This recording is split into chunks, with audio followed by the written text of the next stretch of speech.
Elias slept for nearly a full day, his body recovering slowly thanks to whatever healing power had been in the shard she'd used. When he woke, the girl was sitting beside him, watching silently.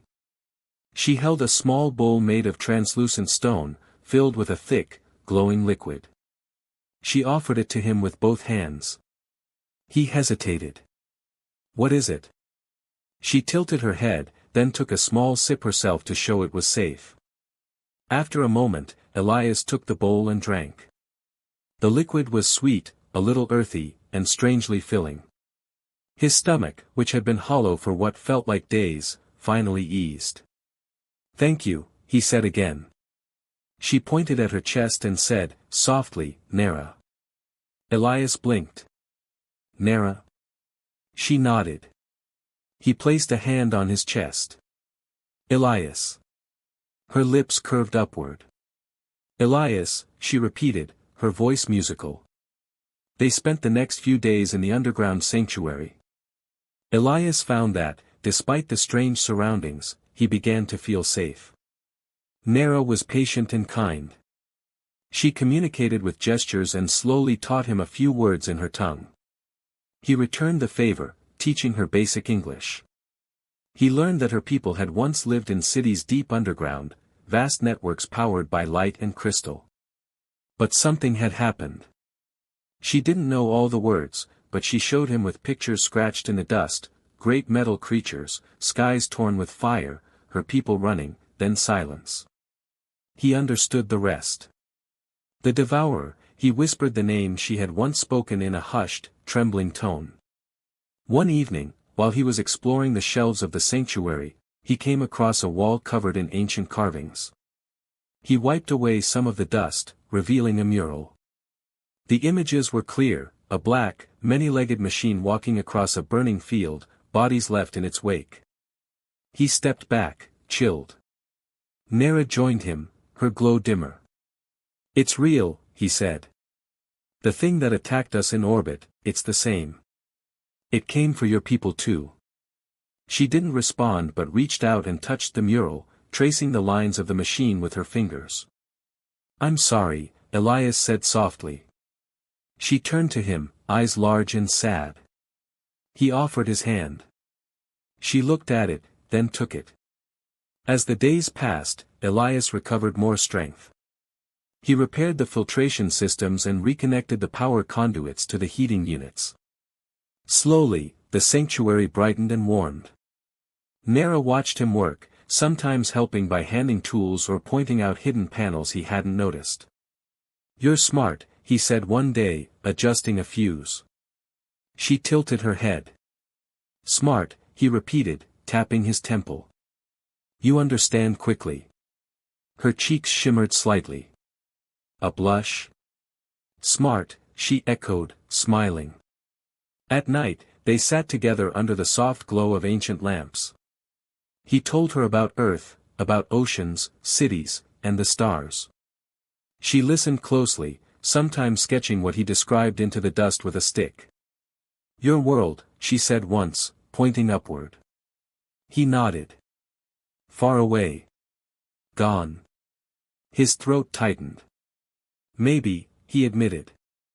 "I don't know who survived." She didn't say anything, just rested her hand on his shoulder. On the 10th day, the tremors began. First small, just a soft shake beneath their feet. Then stronger.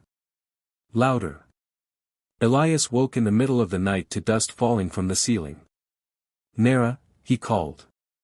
She was already awake, standing near the wall, eyes wide. Outside, a low roar echoed through the tunnels. The sound of metal scraping stone. Elias's heart raced. He grabbed his pack, already prepared. Nara ran to him and took his hand. "We go," she said. He nodded. They ran. The tunnel twisted downward, deeper than they had gone before. The walls began to change, no longer rough stone but smooth, carved metal. Symbols pulsed with blue light. "What is this?" Elias whispered. Nara only shook her head. They reached a massive circular door. Nara placed her hand on the center. The symbols on the wall flared to life. The door opened with a deep, groaning hiss. They stepped inside. Elias gasped. The room was enormous, like a cathedral. Crystals lined the ceiling, casting soft light. In the center was a platform surrounded by machines he didn't understand. Nera walked to a wall and touched it. Holograms flickered to life, images of Kari people, humans, and others standing together. Behind them, stars. This is, Elias couldn't finish the sentence. Nera turned to him. Together, she said, then pointed to the stars. He understood. Your people, they knew mine. She nodded. Elias stared at the glowing stars. Then maybe we can still find help. She walked to a console and tapped a series of symbols. A map appeared. One star blinked brightly. There, Elias asked. She nodded. Then the ground shook again, stronger. We need to move, he said. She grabbed a small tablet from the wall and tucked it into her satchel. Elias led the way back through the tunnel. When they reached the sanctuary again, the walls were cracked. Dust filled the air. Elias moved fast, grabbing supplies and sealing his gear. Nera pulled open another hidden hatch, a transport pod, dusty and old but intact. He blinked. This can fly. She nodded. He climbed inside and began checking systems. Power low.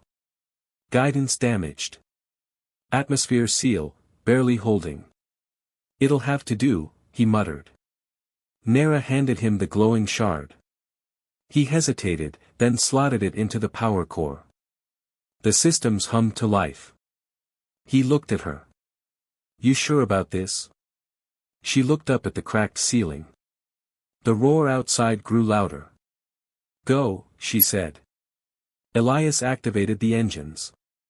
As the pod rose from the sanctuary floor, the ground behind them split open. A massive metal limb burst from the earth. The Devourer. Its eyes glowed red as it rose, towering and monstrous. Elias punched the thrusters. The pod rocketed upward, fire and smoke chasing them into the sky. Hold on, he shouted. Nera gripped the rail. And together, they vanished into the clouds. Clouds broke apart as the pod burst through the upper atmosphere, leaving the scorched planet behind in a trail of smoke and light. Elias barely kept control of the shaky craft, his hands working instinctively over the ancient controls. Nera sat beside him, wide-eyed but calm, her glowing shard clutched tightly in her palm. She's holding together, Elias muttered, checking the gauges. Barely. Outside, the sky faded into deep space. Stars shimmered above, unfamiliar constellations stretching in every direction. You okay? He asked. Nera nodded. Together. He smiled faintly. Yeah. Together. The pod couldn't travel far, not without a proper jump drive, but it was enough to get them to a floating derelict station Nera had marked on the map. A Kari outpost once used for observation. Hidden among the rings of a dead moon, it was cold and silent, untouched for decades. As they docked, Elias helped Nera step onto the platform. The silence of the station was eerie. No lights, no hum of power. Just a drift of ancient dust and the creak of settling metal. This place looks like death, Elias muttered. Sleeping, Nera said, placing her hand on a nearby wall panel. Blue light pulsed. The panel flickered. A faint hum returned to the station. Okay, Elias said, impressed. Not bad. They explored slowly. The station was round and layered, filled with living quarters, observation decks, and a central archive room. In one chamber, Elias found a half-functioning console. He tapped the interface and brought up a holographic map. A flash of recognition lit Nera's face. She stepped forward and pointed at one blinking dot in the outer reaches of the chart. Safe, she whispered. Elias studied it. That's the site you showed me underground, right? The one with the disruptor. She nodded. Can we get there from here? She hesitated, then touched her shard to the console. Images filled the room, Kari ships, old human vessels, star charts with marked jump paths. One corridor of the station lit up. Engine? Elias asked. Old gate, Nara replied. Elias blinked. You mean there's a gate here? A working one? She shrugged. Try. Beneath the archive room, they found a chamber filled with ring-like structures, ancient Kari portal tech. Elias examined it while Nara activated interfaces using her shard. I've seen something like this before, Elias murmured. Experimental tech. We never got it working. Nara glanced over. Kari did. Long ago. Guess we're about to find out. Over the next 2 days, they repaired the gate and brought systems back online. Nara taught Elias the sequences to align the coordinates. It required her touch, her bloodline, the Kari heritage flowing in her veins. They worked closely, their bond deepening. Small gestures meant everything, a glance, a hand on a shoulder, a shared meal in silence. There were moments they laughed, awkward and hesitant at first, then more freely. Elias caught himself watching her, how she moved, how she tried to pronounce human words, how she smiled when the old station lights finally turned on again. She caught him watching once and blushed. Neither said anything. On the third day, the gate thrummed with energy. Nara stood on the activation platform. Ready. Elias strapped in their bags and checked the pod one last time. He looked at her. We'll go together. Whatever's waiting there, we'll face it. She reached for his hand. He took it. The gate burst with light. They emerged in orbit over a dead planet. The sky around them flickered with dust and energy. Below, the world was split by cracks, deep ravines glowing with faint blue. A single tower rose at the center of a crater, ancient, half-buried, but unmistakably Kari. Elias guided the pod down, landing near the edge of the crater. He stepped out, the wind harsh and thin. Nara stood beside him, silent. This is it, he asked. Guardian Tower, she whispered. You think there's another disruptor inside? She nodded. Maybe more. Maybe, answers. They climbed the rocky path toward the tower. Strange runes lined the ground, glowing faintly as Nara stepped over them. She was guiding him now, like she had when they first met underground. Inside, the tower was silent. Vast halls of stone and metal stretched into shadow. Ahead, a central chamber pulsed with soft light. A round dais stood at the center, surrounded by machines like the ones in the sanctuary. Only now, some of them were active. Nara approached the dais. As she touched it, a voice filled the room, not with sound, but with feeling. Kari blooded. Returned. Elias stepped forward. Who's speaking? No answer. Just light. Show us, Nara said. Holograms appeared. This time, not just of history, but instructions. Patterns. Defense protocols. A map of the galaxy, points highlighted with Kari relic sites. They left this for someone to find, Elias said. A trail. Nara looked at him, her glow soft but steady. We found it. In a sealed vault within the tower, they found something more. Not a weapon. Not a map. But a message. Recorded in Kari script and translated slowly by the tower's systems, it read. If you are reading this, the Devourer has returned. The Alliance failed once. It must not fail again. Look for the stars that still burn. Trust the ones who carry the old flame. Elias stared at the message. The old flame, that's us. Nara took his hand. Next, she said simply. Elias smiled. Yeah. Let's find the others. From the tower, they activated a long-range beacon. If anyone out there was listening, human, Kari, or otherwise, they would hear it. And for the first time in a long while, Elias didn't feel alone. Nera stood beside him, quiet and radiant. In the silence of the ruined tower, their hearts beat in sync. And the stars above seemed just a little brighter. Far across the stars, deep within the outer rim of human-settled space, a listening post buried in the ice of Mars 7 blinked to life. For years, its instruments had remained silent, covered in dust and ice, untouched since the retreat of the second Exodus. Then, without warning, a tone sounded. Signal incoming, the station's automated system reported. Source, unknown. Language, partial match. Classification, Kari/human hybrid. A message scrolled across the frozen screen. To those who remember, the devourer has returned. We live. We resist. Come. Captain Ria Solano had never believed she'd see another Kari signature. The last confirmed signal had come over 15 years ago, before the fall of Vega Prime. But now she stood on the bridge of the Belthane, staring at the decrypted message with disbelief. Run it again, she ordered. The tech beside her complied. Same result. Who sent this? We don't know, the officer replied. But they used Alliance encryption. Whoever they are, they know our systems. And they're calling for help. Ria looked out the viewport. Beyond, the stars stretched infinite and cold. Plot a course. We're going. Elias sat with Nera in the old tower's observation dome, watching the stars. You think anyone got it? He asked. Nera nodded once. They hear. He sighed. I hope you're right.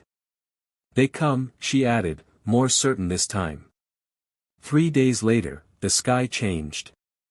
Nera noticed it first, her glow shifting in tone. She stepped outside, barefoot on the cracked stone, staring upward. Elias followed, blinking against the sunlight. Then he saw it, a streak of silver in the sky, growing larger, moving fast. Nera. She turned to him. Yes. The Belthane broke atmosphere minutes later. It hovered above the tower for a moment, then descended in a controlled landing. A ramp lowered. Armored figures stepped out, one human, one alien with smooth green skin and narrow black eyes. Elias recognized the emblem on the human's armor. Earth Fleet, he whispered. He stepped forward. Name, the human called. Elias Vance. Engineer. Second Fleet.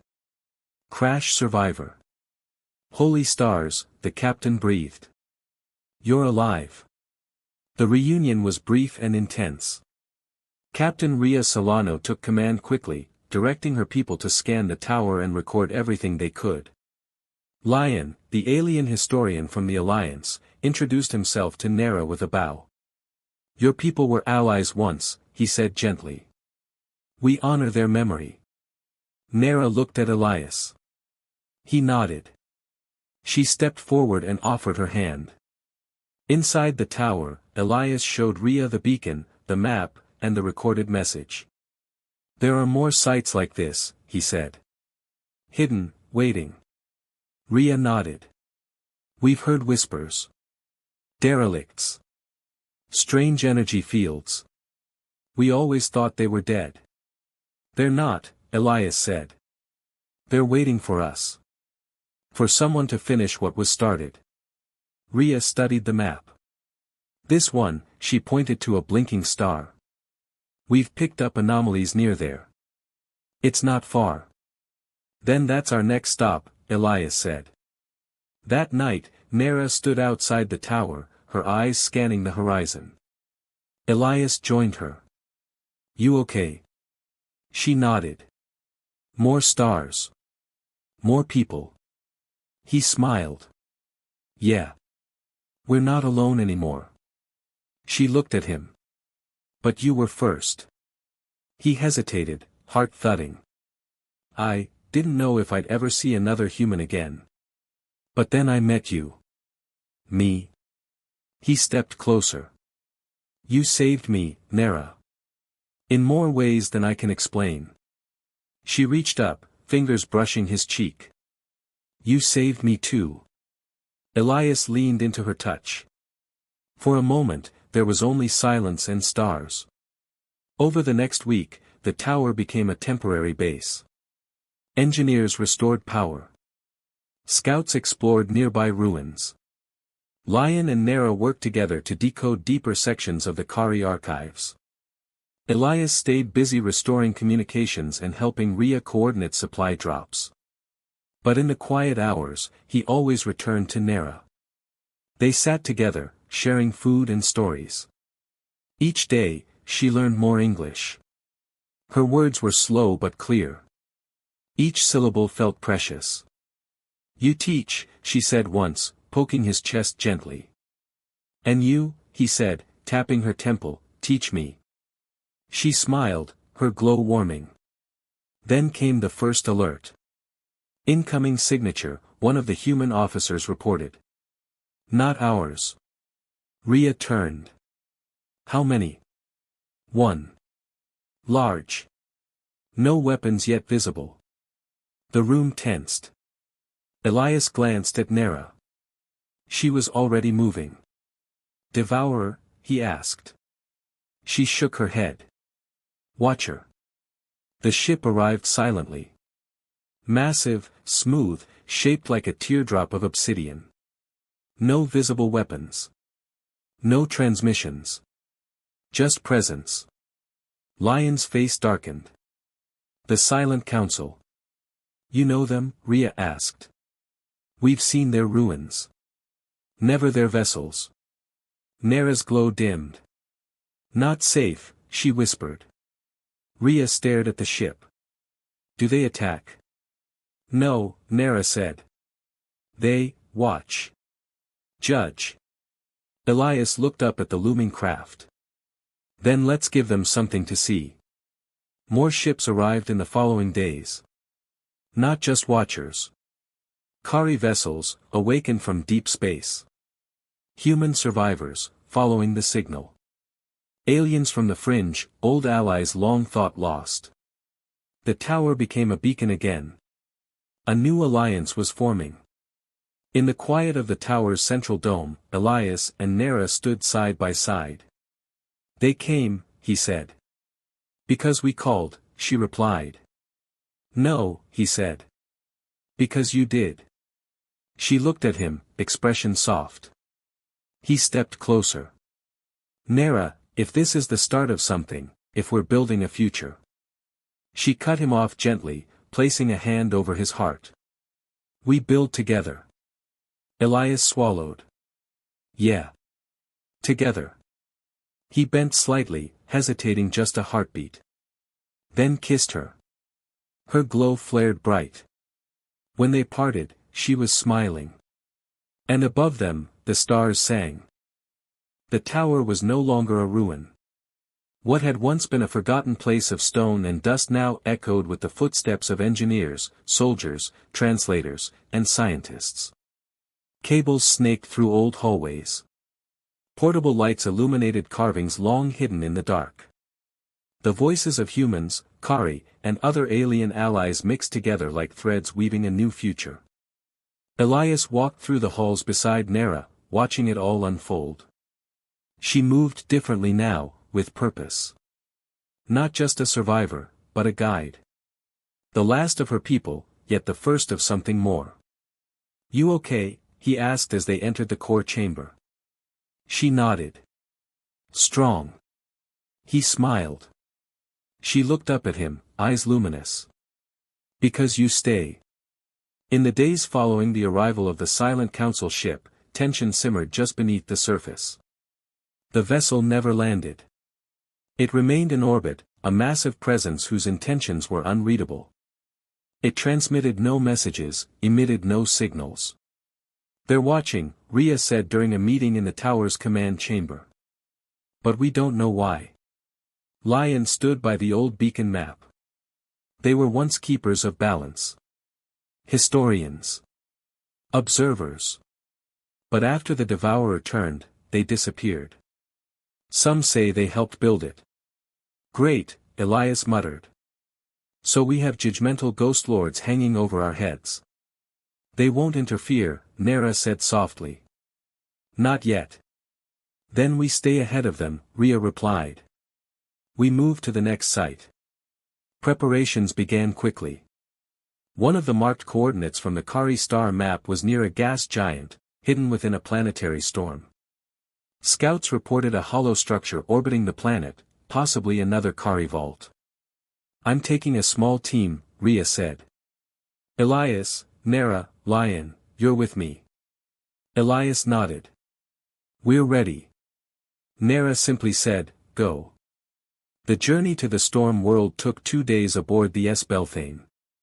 Through the viewports, lightning danced across clouds of rust-red gas. Hidden within the swirling mass was an ancient Kari structure shaped like a floating spiral. That's the vault? Elias asked. Or what's left of it, Lion replied. As they approached, something strange happened. Nera stood near the window, her glow pulsing in rhythm with the energy outside. The ship's sensors began to shift, then stabilized. You stabilized the interference, Rhea noted. You're synced to it. Nera nodded slowly. Kari voice. It hears. When they docked, the team entered the vault. It was partially collapsed, but the inner chambers remained intact. The air was thick with memory. Walls hummed with dormant power. Elias touched one and felt a pulse through his fingers, like a heartbeat. This place is alive, he murmured. Nera moved ahead, her steps confident. She led them to the central chamber, a sphere of crystal and metal, similar to the disruptor control back on her homeworld. Another memory core, Lion said. Maybe more. Nera stepped forward and placed her hand on the sphere. Light exploded around them. Images filled the chamber, the creation of the devourer, the early alliance between humans and Kari, and then the moment everything fractured. A council of Kari elders argued with a figure cloaked in shadow. The devourer, once a guardian, was twisted by unseen forces. They tried to repurpose it, Elias said, watching. Into a weapon. Someone else helped, Lion added, pointing to the shadow. Not Kari. Not human either, Rhea murmured. Nera looked down. The Watchers. All eyes turned to her. They guided, she said. Once. But then, turned. So the Silent Council did create it, Elias muttered. Or corrupted it, Rhea corrected. Lion turned to Nera. Can you show us more? Nera nodded. She pressed both hands against the sphere. Light flared again. The chamber darkened. When it lit up again, they stood within a simulation. Stars rotated around them. 7 points blinked across the galactic map. What's that? Rhea asked. The Keeper's legacy, Nera said. 7 vaults. Each with part of the answer. We found 2, Elias said. This is bigger than we thought. Lion nodded. Each vault must contain a portion of what's needed to undo the Devourer's control. Rhea pointed at the closest point. We move there next. But before they could depart, the chamber shifted. A final hologram rose, an image of a Kari woman. She wore ceremonial armor and carried a staff of light. Her eyes were piercing, her expression calm. Identity confirmed, a voice said. Nera gasped. Mother. Elias turned. What? Nera stepped closer, tears welling. She was last High Keeper. The hologram spoke. If you are my child, then the time has come. The Devourer cannot be destroyed by force alone. It must be returned to balance. The vaults hold the way. Nera reached for the hologram. Her hand passed through it. Seek the keys, her mother's voice continued. They are encoded in our blood, our history, our unity. Only together can we end the shadow. Then the image faded. The ship returned to the tower with new urgency. Plans were drawn. The alliance expanded. Kari scouts awakened old networks. Human engineers developed translators for Keeper Tech. Alien merchants pledged support. A movement was growing.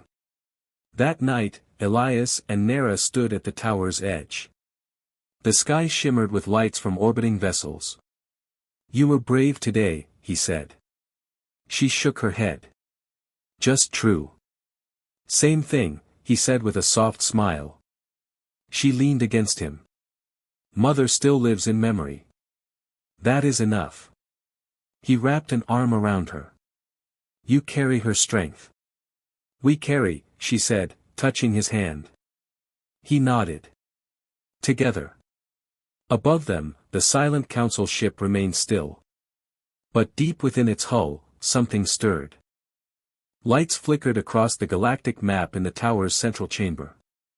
One by one, new voices joined the cause. Encrypted signals from distant human colonies. Cautious probes from hidden Kari outposts. Encoded pulses from alien kin long thought extinct. "We've got 12 confirmations," Rhea reported, pointing to the glowing marks. "They're responding. They're rallying." Elias stood beside Nera and Lion, staring at the growing constellation of hope. "We need all of them," Lion said.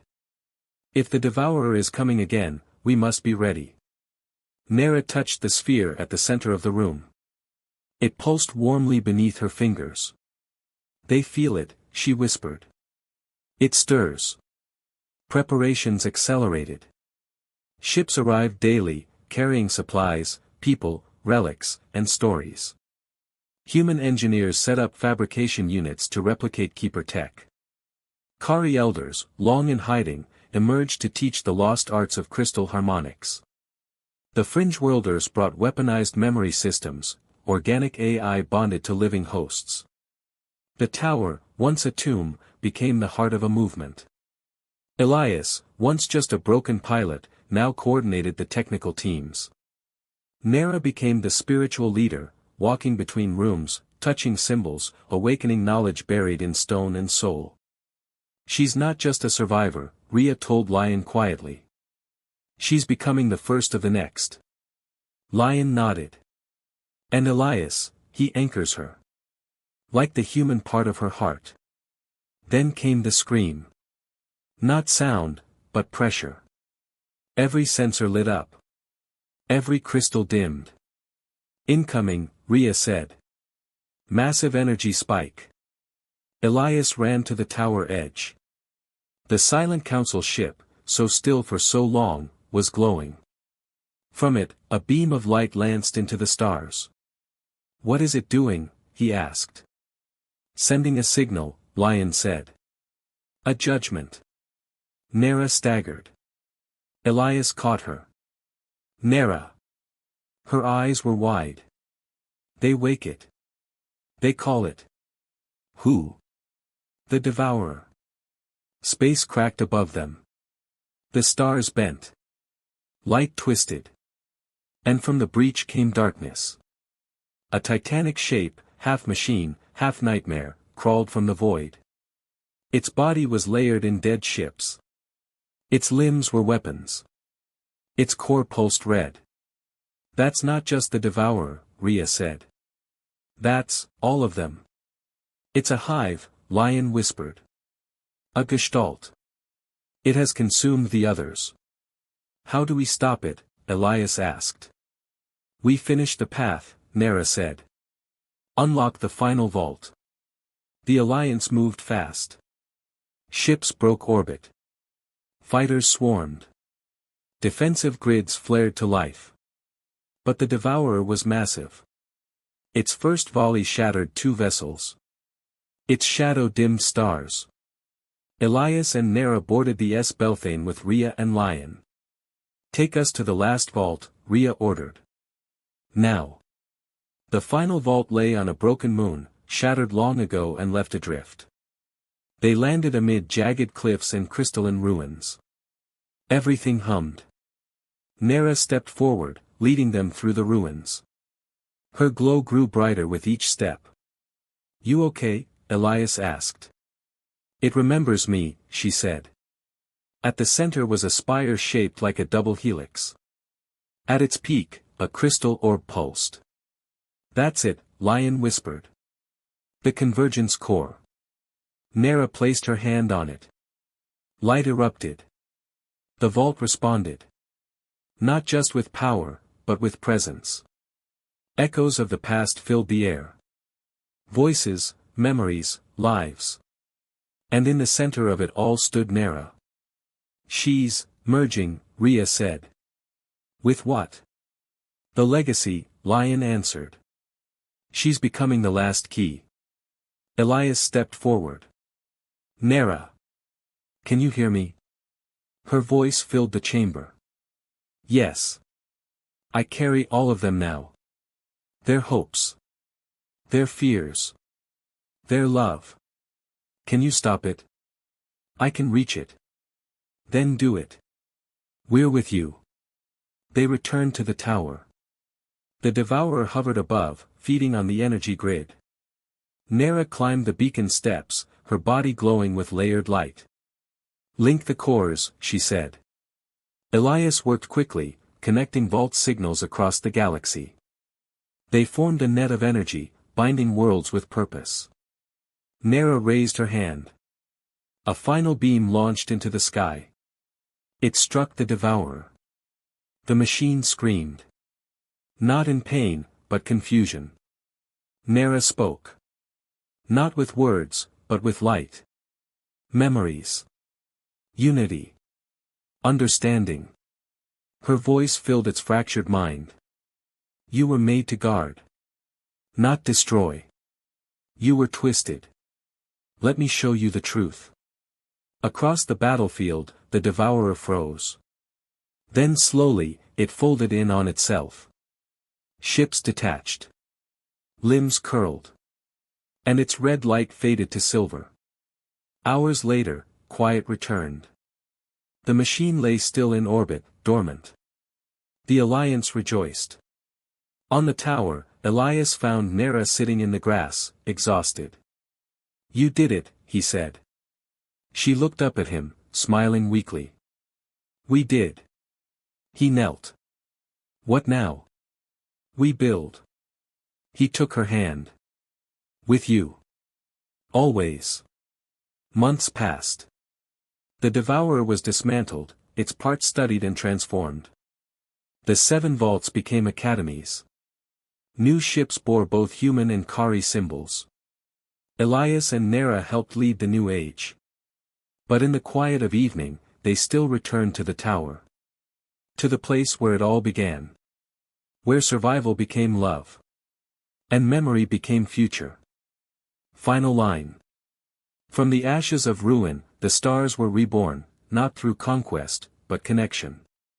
And at the center of it all stood 2 hearts, bound by fate and the light of something greater than war.